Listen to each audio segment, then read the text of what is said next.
Question number 4 अब हम करेंगे। 4 क्वेश्चन करने से पहले हम थोड़ी सी चंद चीज़ें देख लेते हैं।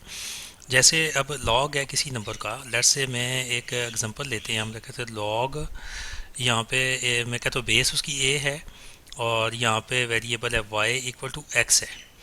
ये कौन सी फॉर्म है? लॉग फॉर्म है, लॉग की शक्ल है ये, ठीक है ना। इसको एक्सपोनेंट फॉर्म में हम करेंगे कन्वर्ट पहले।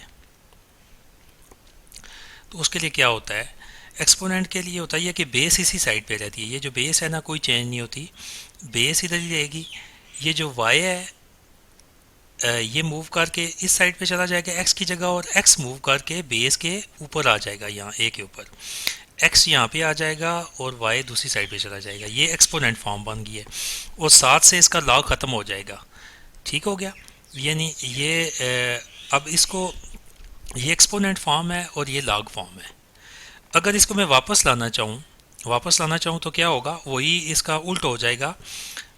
एक्स वापस चला जाएगा, ये वाला एक्स वापस दूसरी साइड पे चला जाएगा। जैसे मैं कहता हूँ ए एक्स इक्वल टू वाई है, इसके ऊपर मैं लॉग अप्लाई करना चाहूँ, ये एक्सपोनेंट फॉर्म है, ठीक है ना। तो लॉग अप्लाई करूँगा तो पहले लॉग लिखूँगा, ठीक है। लॉग लिखने के बाद मुझे पता है कि ये जो ए है ये बेस है, ये नीचे आ जाएगी, ठीक है। एक्स उधर चला जाएगा दूसरी साइड पे और y यहाँ पे आ जाएगा। ये देखें वही चीज़ वापस आ गई हमारे पास। तो ये थोड़ा सा आपको रीअरेंज आना चाहिए, ठीक है। तो ये आप इसको मुकम्मल याद कर लें, चाहें तो नोटबुक उठा के ये वाला लिख लें कि एक्सपोनेंट फॉर्म और लॉग फॉर्म किस तरह से कन्वर्ट होती है। अब ये फर्स्ट क्वेश्चन है, ये हम इसको सॉल्व करते हैं पहले और साथ इसको देखते हैं, साथ और क्वेश्चन को भी समझते हैं। क्वेश्चन ये है कि what replacement for the unknown each of the following that the statement is true। यानी L के अंदर वो कौन सी वैल्यू हो कि ये इसके बराबर हो जाए।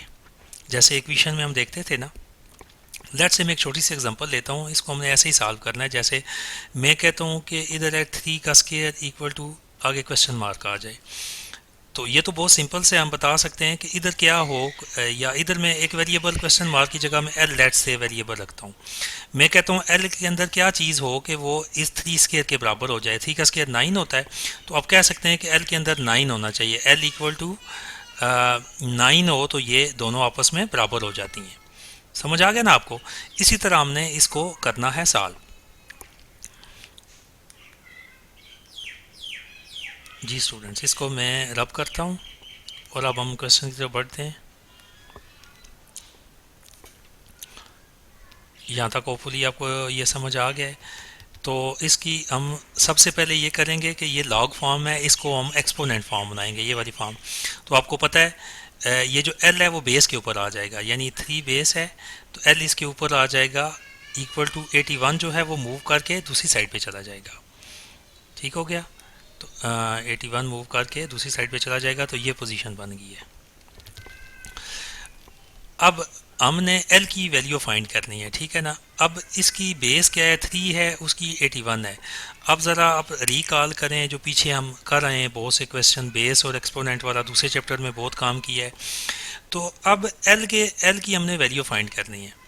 तो एल पावर में है, यहाँ पे भी हम 81 को अब ऐसी करें कि बेस इसकी बनाएं, अगर 3 बनाएं तो 81 को आप इधर रखेंगे अंदर, तो इसको आप डिवाइड करते जाएं तो आप इसकी बेस बना सकते हैं। 3 बनाने की कोशिश करें, 3 की पावर बनाने की कोशिश करते हैं, ताकि हमने एल की वैल्यू फाइंड करनी है। 3 27 और फिर 9 और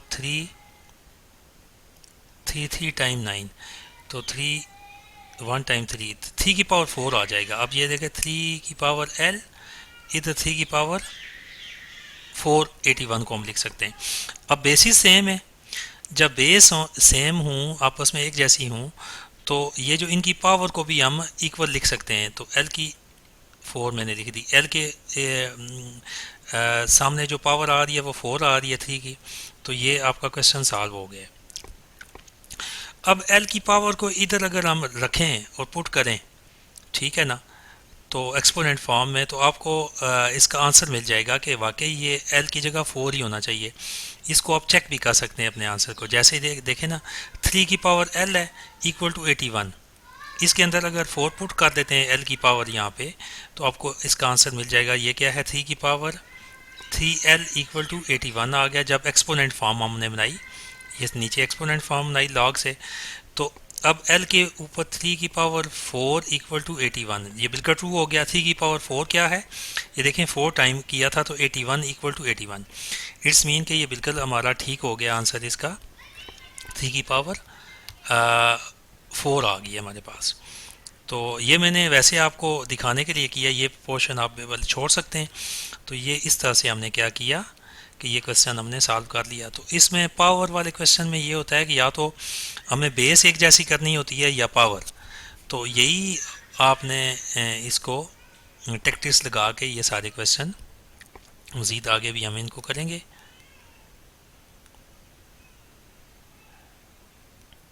क्वेश्चन 4 का आप सेकंड पार्ट करते हैं। तो सेकंड पार्ट है क्या, वो है जी लॉग बेस ए है उसकी और 6 इक्वल टू 0.5। अब हम इसका लॉग हटाते हैं, इसको एक्सपोनेंट फॉर्म में जब लिखते हैं तो ए के ऊपर ये 0.5 ए के ऊपर आ जाएगा मूव करके और 6 दूसरी साइड पे चला जाएगा। अब ये एक्सपोनेंट फॉर्म बन गई है। अब हमने किसी तरह को टेक्सचर्स ला के ना इसको सॉल्व करना है। ठीक है, तो सबसे पहले ये 0.5 को देखें। 0.5 है ना मेरे पास, 0.5 या 0.5 ये डेसिमल में है। इसको फ्रैक्शन में कन्वर्ट करूं तो क्या होगा, इशारिया एक के बाद है तो इसको 5/10 लिख सकते हैं ना। तो यही हम करेंगे। पहले हम इसको करते हैं ए की पावर 5/10 इक्वल टू 6।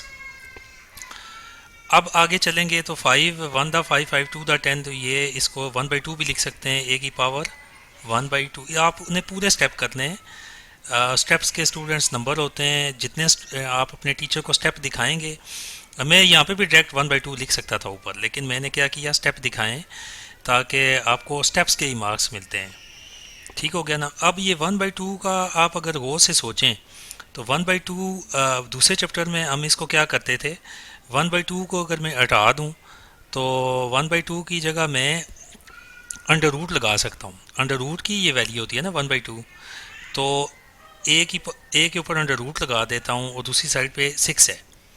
अब आपको पता है कि अंडर रूट ख़त्म करने के लिए हम क्या करते हैं, अंडर रूट ख़त्म करने के लिए ए का स्केयर करना पड़ेगा। तो लेकिन अब ये है कि ये जो इक्वेशन बन गई है ना, तो कोई ऑपरेशन आप दोनों साइड पे करें तो उसके कोई फ़र्क नहीं पड़ता। अब अगर दोनों साइड पे स्केयर ले लें, अब हम इसको करते हैं दोनों साइड पे हम ले लेते हैं स्केयर ताकि हम अंडर रूट को ख़त्म कर सकें। ये स्केयर इससे कट गया, अंडर रूट आ गया। ए की वैल्यू हमने फाइंड करनी है तो 36 आ गया। ये हमारे पास क्वेश्चन सॉल्व हो गया। ठीक है ना। हम इसको हमने क्या किया कि उसको लेके आए आगे क्वेश्चन को और उसको कर लिया सॉल्व।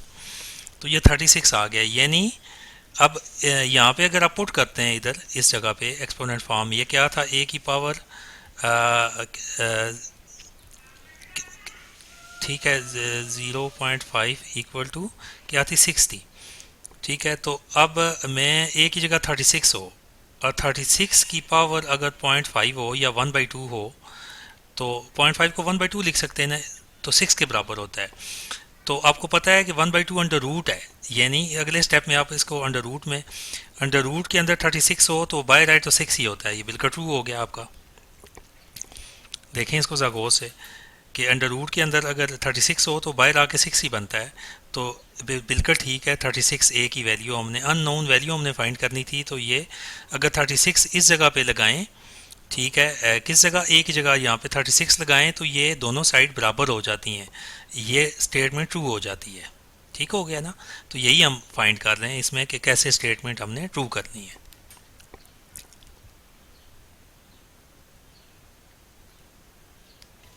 अब इसका थर्ड पार्ट सॉल्व करते हैं। ये है लॉग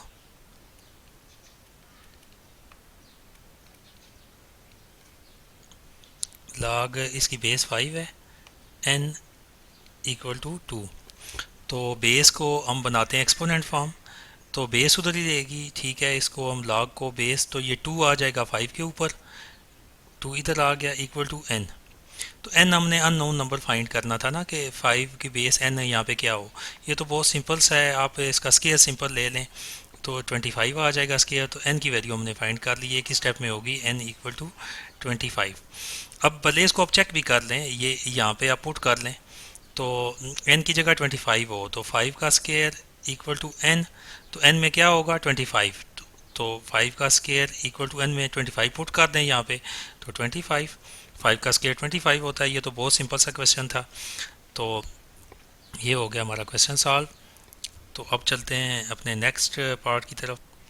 अब इस क्वेश्चन में देखें स्टूडेंट्स के यहाँ पे ना एक्सपोनेंट फॉर्म हमें दी हुई है, लॉग की फॉर्म नहीं दी हुई। तो हम इसको पहले लॉग फॉर्म में लेके आएंगे, ठीक है ना। तो आपको पता है कि लॉग फॉर्म में क्या होता है, दोनों साइड पे पहले लॉग लिखते हैं, मैंने आपको शुरू में ये बताया है।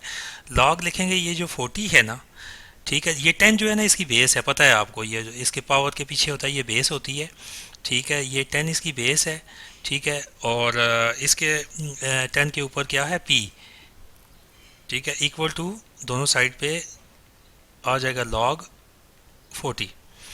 तो आपको पता है कि लॉग ये बेस 10 हो जाए तो कॉमन लॉगरिथम है, ये क्या बन जाता है, कॉमन लॉगरिथम बन जाता है। और ये इसके अलावा ये एक और होता है, अगले चैप्टर में हम पढ़ेंगे कि लॉग की जो पावर होती है ये 10 की पावर अब बन गई है, ठीक है ना। पी इसकी ये पावर बन गई है, ठीक है, 10 की। तो इसको सॉल्व करने के लिए आगे कुछ फार्मूले हैं, लेकिन वो फार्मूला ये है कि ये पी शुरू में आ जाता है जब सॉल्व करते हो, पी शुरू में आ गया तो log of 10 equal to log of 40, 40 का आप लॉग निकाल लें, ठीक है। तो 40 का लॉग निकालने का वही तरीका है जो आप इसको लॉग टेबल में देखेंगे। तो अभी मैं लॉग टेबल आपको इसमें नहीं दिखा रहा, तो दो ही डिजिट हैं टोटल, ठीक है ना। तो आप क्या करते हो, अभी पॉइंट किधर है, पॉइंट अभी यहाँ पे है, ठीक है ना। इस पॉइंट को हम वापस यहाँ पे लेके आएंगे तो एक डिजिट मूव करेगा ना, तो ये इसका कैरेक्टरिस्टिक 1 हो जाएगा, ठीक है। और इसको जब आप लॉग टेबल में देखेंगे, इसका मंटीसा देखेंगे 40 का, 40 का मंटीसा चेक करें आप, ठीक है। तो आगे पोजीशन 0 है, 0 पे आएगा वो 0.6021 इसका मंटीसा है। आप भले इसको लॉग में चेक कर लें। और इसके अलावा इधर देखें पी, इधर रहेगा लॉग 10 जो है ना वो 1 के बराबर होता है। तो इस तरह हम पी की वैल्यू फाइंड कर ली हमने 1.6021, ये आपके पास आ गई। तो आप इसको ना लॉग टेबल में चेक कीजिएगा, मैंने इसको नहीं किया अभी चेक, तो आप इसको साथ लॉग टेबल में चेक करें। तो इसके अलावा कुछ स्टूडेंट कैलकुलेटर से भी करते हैं, ठीक है ना। आप कैलकुलेटर से लॉग के बटन के ऊपर प्रेस करेंगे, पहले लॉग करेंगे और 40 को क्लिक करेंगे तो आपको ये पूरा लॉग मिल जाएगा 40 का 1.6021। तो इसके अलावा लॉग अब करें 10 का लॉग करेंगे तो 1 आएगा, 1 के बराबर होता है। तो यही हमारा क्वेश्चन अब 4 हो गया सॉल्व पूरा। तो इसको एक दफ़ा पीछे करके स्टूडेंट देखें, इस क्वेश्चन को लाजमी सॉल्व करें। ये आपको लॉग फॉर्म से एक्सपोनेंट फॉर्म में कन्वर्ट करना और एक्सपोनेंट से वापस लॉग फॉर्म में कन्वर्ट करना आना चाहिए।